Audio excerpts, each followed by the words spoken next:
600 days. It's been 600 days since I bought my first crop of S19J Pro Bitcoin miners. Was it worth it? Well, f***ing stick around to find out. I'm on a beach made out of bricks. It was a few months before that I had put together my first set of GPU miners working on Ethereum. Remember that infinite money glitch? Why don't we talk about how all that's gone and whether or not it was ever a good idea at all? And maybe we look into the future of Bitcoin mining and whether or not I think that's a good idea at all. It really depends on what Bitcoin does, and I don't know shit about My Bitcoin mining farm underwent a number of different makeovers since the day I drove across the country up to Minnesota to receive my 7th and final S19J Pro. Straight from the hands of Blake Greiner of Musk Miners, my channel sponsor. From the original hurricane room to the early, very homemade, very unstable immersion cooling tests. Poof. To the rig that heated my swimming pool for a winter season. But then back to the warehouse for a more robust, but still DIY as hell, 3rd generation space design warehouse immersion cooling setup after sending a majority of my machines out to Texas to be remote hosted by very trusted hardware provider and channel sponsor, Musk Miners. Link in the description if you're looking for Bitcoin mining hosting or hardware to buy. We're moving around. Next, I went through a phase of exploring modified air cooling that is quieter, cheaper, and easier to set up than immersion cooling, while being nearly as efficient at cooling the chips. Although that lets go of the hardware longevity that immersion cooling promises, with the ever-revitalizing effects of the protective, vibration-reducing dielectric fluid. That sentence took me like 6 tries. From sound dampening enclosures, introducing the upstream data black box, to 3D printed shrouds and bigger, more efficient fans replacing the whining little stock fans. This is an awesome solution. You may not want to run it with the top off, but you know, I'm a little crazy. Which is the way my 2 warehouse miners run to this day. After talking about it internally for months and months, I did finally build a proper professional 8 miner tank with a massive dry cooler provided to me by my friends over at Engineered Fluids. They even provided me one of their own engineers and a Noah to help me not screw up putting the thing together. I haven't told them yet that I managed to format the memory card where I recorded the breakdown of that whole build while it was still in front of me at the warehouse. So I'm gonna have to re-record that without having the machines in my possession, which is a bummer and a lesson I probably should have learned like 125 videos ago. So sorry Gary, sorry Chad, sorry Chase. I do still have all the B-roll of the like 2.5 hours it took us to put that thing together though. So it's gonna be great. It's gonna be so great. Luckily, I will get to see the Engineered Fluids guys again very soon because thanks to this video's sponsor, I am very pumped to announce that I'm gonna be at the Mining Disrupt conference in Miami this year. Engineered Fluids has a booth, Musk Miners will be there, Hivon, Upstream Data. I've heard the Brains firmware has an announcement they're gonna be making. I'm coming down to Miami with Andy from Your Friend Andy, and we're gonna sit down with a bunch of these mining folks and conduct some interviews and conduct some shenanigans as a team. So thank you, Mining Disrupt. And that's not all. You too can go down to Miami to see Mining Disrupt for 20% off thanks to the show by using the link at the top of the description. Come find me and Andy and we'll be scooting around town getting baked in the sun, and maybe we'll all go get tacos at Holy Guacamoles. Love that place. Click on the code, go to the place. I cannot promise it'll improve your life financially, but it will improve Blake's life financially if you end up buying some S19J Pros for Musk Miners. So there's that. Anyway, let's go talk about the money and get out of the sun. I've made an almost 2 years long hobby out of hardware hacking these noisy, beautiful, hot robot employees of mine. And so what if I'm still paying back some of that initial startup capital? The only reason for that is my extremely bad market timing and poor choices through pretty much the whole year of 2022. I mean, I've earned way more than I've actually paid for all my Bitcoin miners. I just have spent more. I watched $35,000 slip through my fingers with strong block node. I ran a little over $100,000 shrink down to about $30,000 in the stock market. But actually, Microvision's had a really good month and I did some more buying, and I think that accounts back up to like 75,000 bucks. I am a bad investor. I made a video about that. You can watch it here if you'd like. It's a little outdated now though. Microvision's been on a run. So first, it's probably important to point out that I bought in during basically the peak of the fever pitch of the last boom cycle for Bitcoin. My crypto market timing isn't the greatest either. When I bought my first round of miners, an S19J Pro 104 terahash machine was going for like $9,000. Woo. And I bought 4 of them, and a couple of L3++s. The only caveat to that seeming like a horrible mistake is that each of those machines was making like $800 a piece. So when I first turned everything on, I was generating like $4,000 or $5,000 a month with Bitcoin and Ethereum mining. We're counting my GPUs as well. Same thing. Maybe we don't need to talk about the fact that I sent a fair amount of those earnings basically straight into strong block nodes, which went from I think $1,100 at the peak down to at one point a $1 range. Not to mention the 10 other failed DeFi projects during my tenure.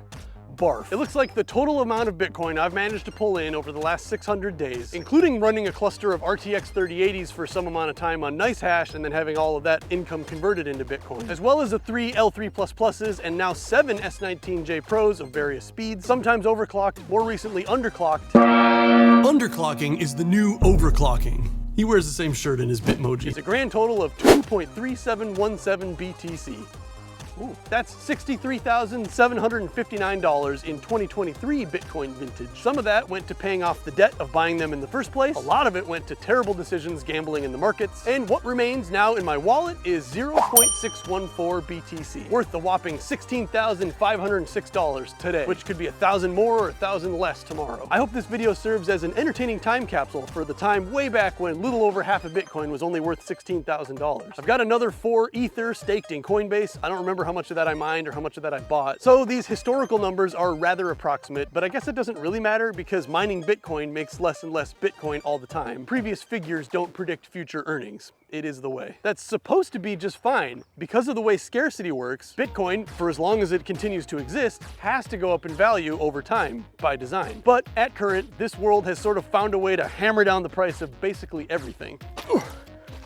So, was it worth it? Was buying all those miners worth the money it cost to buy them and run them? Funny story, while doing the research for the numbers for this video, I found out that I basically bought my miners at the very top, like the week of the peak of Bitcoin. It looks like when I bought my first 4 Bitcoin miners, that video went up on October 21st of 2021. And would you look at this chart? What are the odds? I guess that's how fever pitches work. Everybody hears about it, then I hear about it, then I start doing it, and then I start talking about it, and then here we are. So it cost me about $50,000 to eventually mine about $60,000 worth of Bitcoin, which means when you factor in the cost of electricity, which I've never actually done the math on, but I know it's more than $10,000 in the last 600 days. It seems on the face of it that I would have been way better off just buying the Bitcoin. But that's without accounting for the fact that those $50,000 worth of machines are still mining right now. They're actually over in Oklahoma now. They're still producing something along the lines of 0.002 BTC every day. Not to mention the fact that if and when the price of the orange coin recovers to its previous all-time high and beyond, these same machines will be worth most of what I paid for them again, and then can be converted themselves into more Bitcoins, which is what I plan to do. And further, without having done this in the first place, there are a ton of experiences that I never would have had, that I do not want to not have had. There are a ton of people that I never would have met, that I do not want to not have met. Hey Andy, hey Blake. All the way from the satisfaction of engineering all of those cooling apparatus. I looked it up, apparatus is plural for apparatus.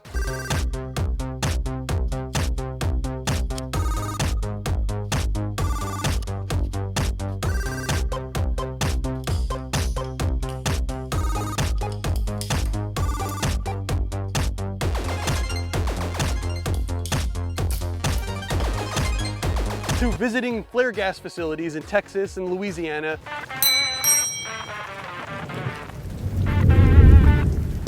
Hello, my friend. Do you know the good news of the orange coin? To go into the Bitcoin conference in Miami, the Bitcoin Bro. The Bitcoin Bro is usually very outgoing. They smile a lot. They like to hug and touch upon greeting. The Bit Bro tends to be a pretty loud voice for the community at large. It also led to me meeting a bunch of people that I think I'll know for the rest of my life.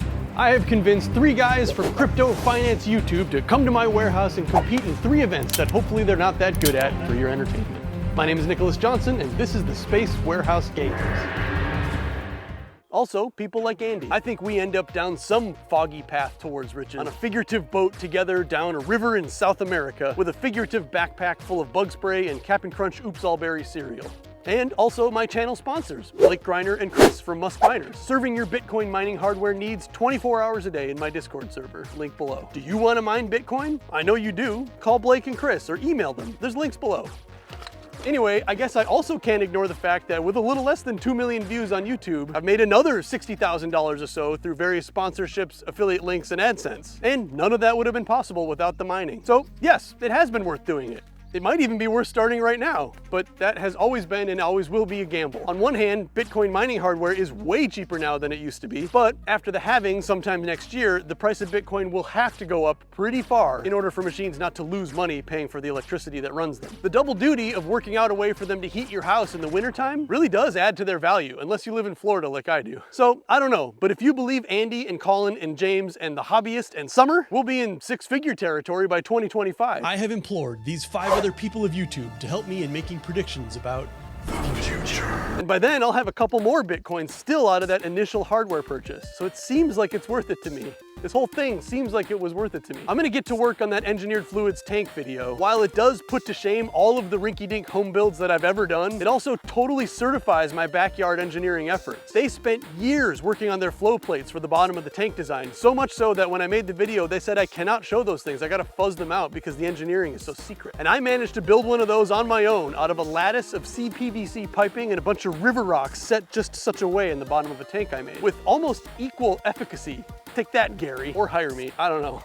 I did go to engineering school. One last announcement before we go and you go watch the next video, whatever it is. I'm gonna start doing office hours on my Discord. So every week on, let's say, Tuesday and Friday at, why don't we just say noon, I'll be on my Discord server chatting away. More of that in the description when I figure out how I'm gonna work it all out.